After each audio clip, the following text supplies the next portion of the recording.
Man, so they finally have all the stuff they need to get on the boat and leave. But first, we gotta talk about it the whole episode.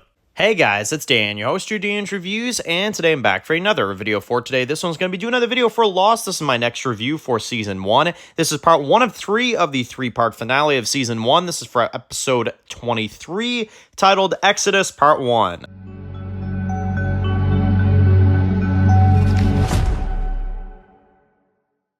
Alright guys, this one's going to be doing a review today. This one's going to be doing a review for Lost. This one's going to be doing my next review for Season 1. This is for episode 23. This one is titled Exodus Part 1.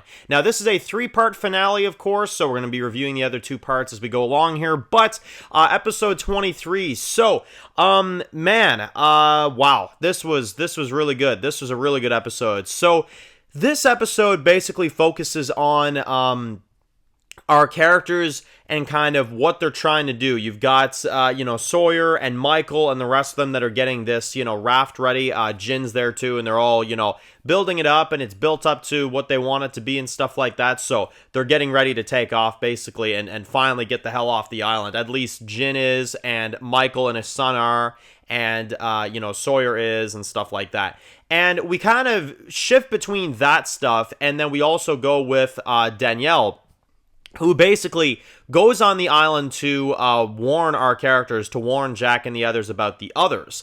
And, you've got basically her saying that, like, she heard something, stuff like that, you know what I mean? They got to deal with it. So we've got them that kind of go, and you got this random guy in the group, which has never really been shown all that much, but he goes with them as well, too. You've got Hurley, you've got Kate, you've got Jack, and you've got this random guy, basically, and they're kind of, going out there, John Locke as well, and you kind of got them to go on their separate mission. Meanwhile, you've got the rest of them that are, getting the boat ready and stuff, saying their goodbyes. You've got Sun that says goodbye to Jin in this one, which I thought was kind of a nice moment, because she does kiss him, which was a nice moment. She, of course, tried to sabotage him into not leaving last episode, but she finally accepts the fact that he is leaving and that is what he's going to do. So, very interesting stuff there. We also get a great dialogue piece between Jack and Sawyer in this episode, where Sawyer is upfront with Jack, which I thought was good, because in Sawyer's perspective, I mean, this might be the only time that he ever sees Jack ever again, and he's going to be honest with him before that eventually, of course, happens, right? So he tells him that he met this man at a bar. He tells him that he met his dad at this bar, and if it wasn't for him, maybe, he wouldn't have done what he did, you know what I'm saying? So he's honest with Jack about that, and him and Jack actually share a very nice moment.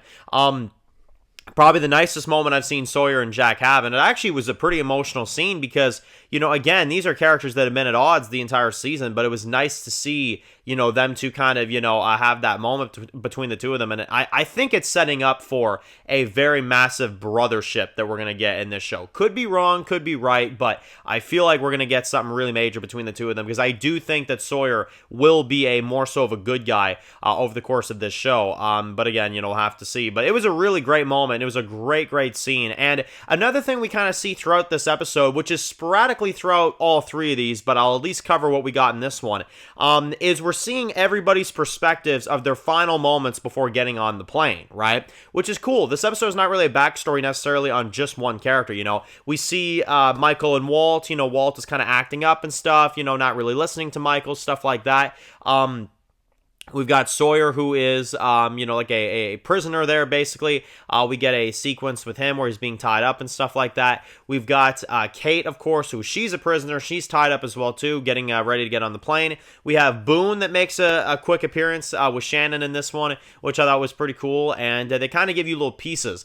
And we also have, as well, Jack, who talks to this woman that is at a bar. And he talks to her and stuff like that. And she's kind of, understanding with him, stuff like that, talking about the fact that he's there to, bury his father and stuff like that, and that's what he's doing on this trip, and he hopes that maybe he can talk to her later, stuff like that. So you get a few interactions, here and there, which I thought was pretty cool. But this was a really cool episode, part 1 of 3. I thought it was really good, and I liked it because at the end, of course, our characters, do take off in this boat at the very end, and they sail off. You've got Sawyer, you got Michael, you got Walt, and you got Jin that sail off, and and that is how episode 1 comes to an end of the 3 episodes. So we'll be back with the other 2 parts. Let me know what you guys thought about this part right here, part 1 of the mega finale for Lost. Make sure to write your comments down below, and if you're new to the channel and you enjoy videos like this, make sure to click the subscribe button to miss any other videos for Lost. Make sure to follow me on Dan's Reviews Official on Instagram, guys, and of course, I'll see you guys really soon for more videos for Lost. Enjoy the rest of the day, guys, and peace out.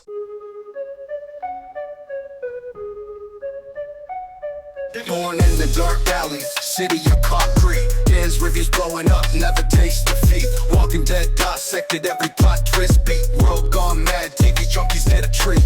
Typing up scripts, marathon through the night. His opinions hit harder than a street fight scene. Every episode, brain sharper than a knife. He's the beacon of critique, shedding TV light.